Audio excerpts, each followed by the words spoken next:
Vapour density chemistry में एक बहुत ही इंपॉर्टेंट कंसेप्ट है।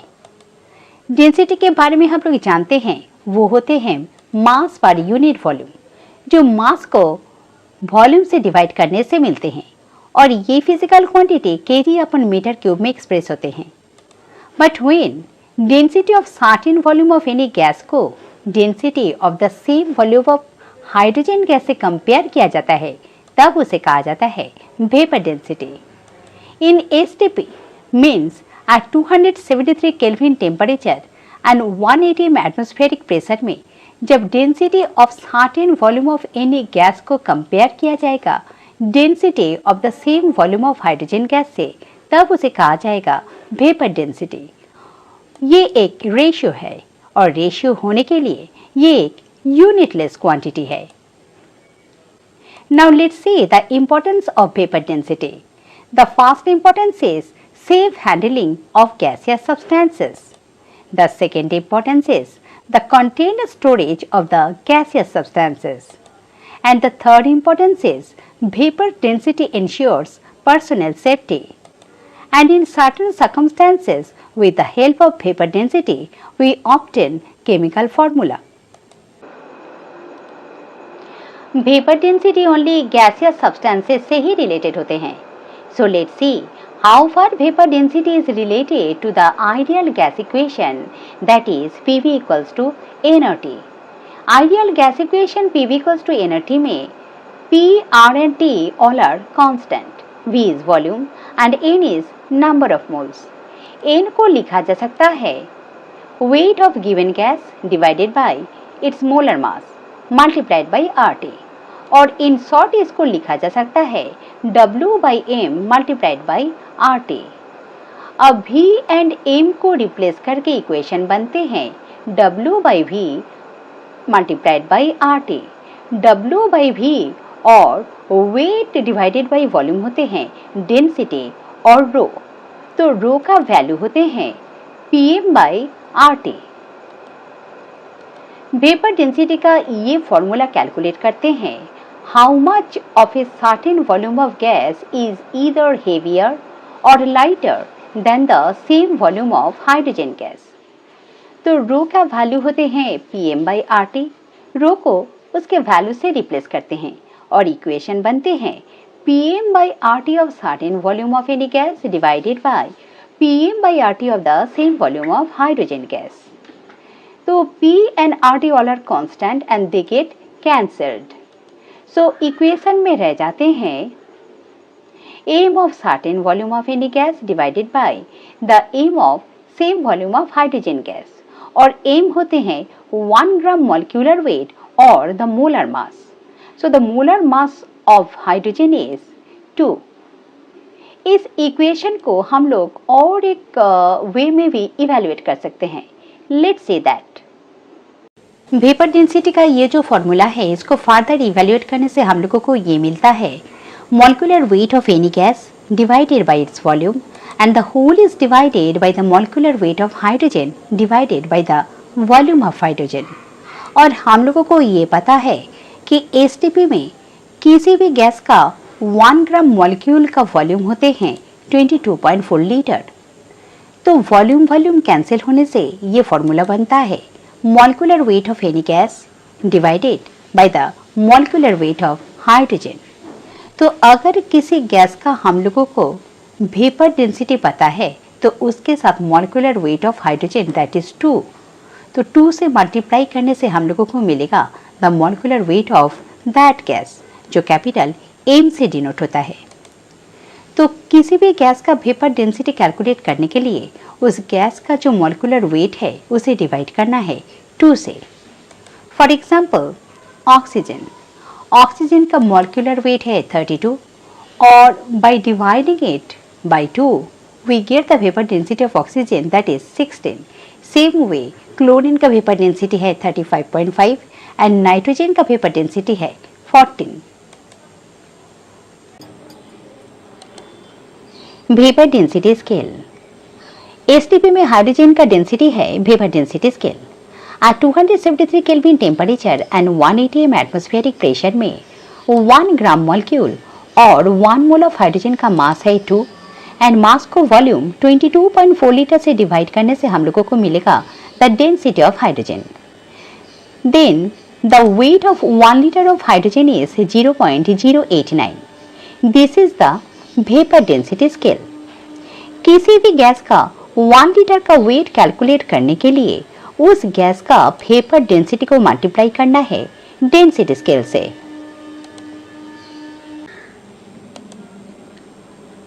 वेपर डेंसिटी का फॉर्मूला है density of the certain volume of any gas divided by the density of the same volume of hydrogen gas, और ये है फॉर्मूला नंबर 1। इसी फॉर्मूला का मॉडिफाइड वर्जन है weight of n molecule of any gas divided by weight of n molecule of hydrogen gas, और ये है formula number 2। Vapour density को 2 से मल्टीप्लाई करने से हम लोगों को मिलेगा the molecular weight of the given gas, और ये है फॉर्मूला नंबर 3। किसी भी गैस का 1 लीटर का वेट कैलकुलेट करने के लिए उस गैस का वेपर डेंसिटी को मल्टीप्लाई करना है डेंसिटी स्केल से, और ये है फॉर्मूला नंबर 4। ये 4 फॉर्मूले के हेल्प से हम लोग किसी भी रिलेटेड न्यूमेरिकल सॉल्व कर सकते हैं। Let's try one. A gaseous mixture of hydrogen and carbon dioxide gas contains 66% of carbon dioxide gas by mass. What is the vapor density of the mixture? Let's assume that the mass of the mixture is 100 gram. Question में given है कि carbon dioxide का percentage है 66, so we can say that the mass of carbon dioxide in the mixture is 66 gram. Carbon dioxide का molar mass है 44 gram. Now we have to calculate the number of moles of carbon dioxide present in the mixture, and उसके लिए 66 को divide करना है molar mass of carbon dioxide से। So when 66 will be divided by the molar mass 44, then we find that the number of moles of carbon dioxide present in the mixture is 1.5. Next, hydrogen. The mass of hydrogen in the mixture is 100 minus 66, क्योंकि 66% is carbon dioxide and the rest is hydrogen. So the mass of hydrogen present in the mixture is 34 gram. Now the number of moles of hydrogen present in 34 gram, that is 17. Carbon dioxide and hydrogen together form 100 gram of mixture. So number of moles present in mixture is 1.5 for carbon dioxide and 17 for hydrogen. So total number of moles present in mixture 18.5. So the average mass of 1 mole of the mixture is 100 divided by 18.5. So the average mass of 1 mole of the mixture is 5.405. Now to calculate the vapor density of the mixture, we have to use the formula number 3. So for molecular weight of the mixture, we can use the average mass of 1 mole. So when the average mass of 1 mole, that is 5.405 को divide किया जाएगा 2 से, then we will get the vapor density of the mixture, that is 2.70. Next, in STP, weight of 100 milliliter of any gas is 0.144 gram. What is its vapor density? STP में किसी भी gas का 1 gram molecule का volume होते हैं 22,400 millilitre. Question में given है कि एक गैस का 100 मिलीलीटर का वेट है 0.144 ग्राम। अगर 100 मिलीलीटर का वेट है 0.144 ग्राम, तो 22,400 मिलीलीटर का वेट होगा 32.256 ग्राम, और हम लोग कह सकते हैं this is the molecular weight of the given gas. अब हम लोगों को गैस का वेपर डेंसिटी कैलकुलेट करना है, and for that we have to use the formula number 3. So the molecular weight of the given gas को 2 से divide करने से हम लोगों को मिलेगा the vapour density of the gas. So the vapor density of the gas is 16.128 or approximately it is 16. Next, a gas cylinder holds 85 gram of a gas. When the same cylinder is filled with hydrogen gas, it holds 8.5 gram of hydrogen under the same conditions of temperature and pressure. Calculate the molecular weight of the gas. तो एक cylinder में जब एक unknown gas fill किया जाता है तब वो होल्ड करते हैं 85 ग्राम ऑफ द गैस, एंड वही सिलेंडर में जब हाइड्रोजन गैस फिल किया जाता है then it can hold 8.5 gram of hydrogen. तो सिलेंडर की रेस्पेक्ट में टू गैस का एक कंपेयरिंग मास गिवन है under the same conditions of temperature and pressure. We have to calculate the molecular weight of the gas. So let's use the formula number 1 of vapor density, और इसी formula का modified version है the molecular weight of the given volume of any gas जो है 85 divided by the molecular weight of the given volume of hydrogen gas जो है 8.5। So the vapour density is 10। सो हम लोगों को गैस का वेपर डेंसिटी मिल गया, then we can easily calculate the molecular weight of the gas. Now we have to use the formula number 3। तो वेपर डेंसिटी 10 को 2 से मल्टीप्लाई करने से हम लोगों को मिल गया the molecular weight of the given gas that is 20। Next, calculate the atomicity of gas X whose vapor density equals to its relative atomic mass। तो क्वेश्चन पे कहा गया है कि गैस X का वेपर डेंसिटी उसके रिलेटिव एटॉमिक मास के equal है और एटॉमिक मास भी गिवन है that is 35.5। So we have to use formula number 3। Molecular weight को हम लोग लिख सकते हैं एटॉमिक वेट इंटू एटॉमिसिटी, और एटॉमिक वेट गिवन है दैट इज 35.5, और एज पर the question vapour density is also 35.5 क्योंकि vapour density equals to its relative atomic mass. So after solving this equation we get the atomicity of gas X that is 2। Next, vapor density of a gas is 11.2. Calculate the volume occupied by 11.2 gram of the gas at STP। हम लोगों को calculate करना है the volume of 11.2 gram of the given gas. तो first of all calculate करना है given gas का 1 gram molecular weight. Let's use the formula number 3। तो गिवन गैस का वेपर डेंसिटी है 11.2 और वेपर डेंसिटी को 2 से मल्टीप्लाई करने से हम लोगों को मिल जाएगा 1 gram molecular weight of the given gas. So 1 gram molecular weight of the given gas is 22.4। STP में किसी भी गैस का 1 ग्राम मॉलिक्यूल का वॉल्यूम होते हैं 22.4 लीटर। तो गिवन गैस जिसका 1 ग्राम मॉलिक्यूल का वेट है 22.4 ग्राम उसका भी वॉल्यूम होगा 22.4 litre.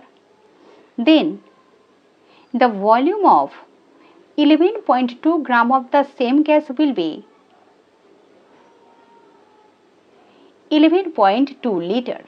This is our answer. Our next example is calculate the relative molecular mass and vapor density of methyl alcohol if 160 gram of the alcohol on vaporization has a volume of 112 liter at STP। STP में 1 gram molecule vapour का मास होते हैं 22.4 litre.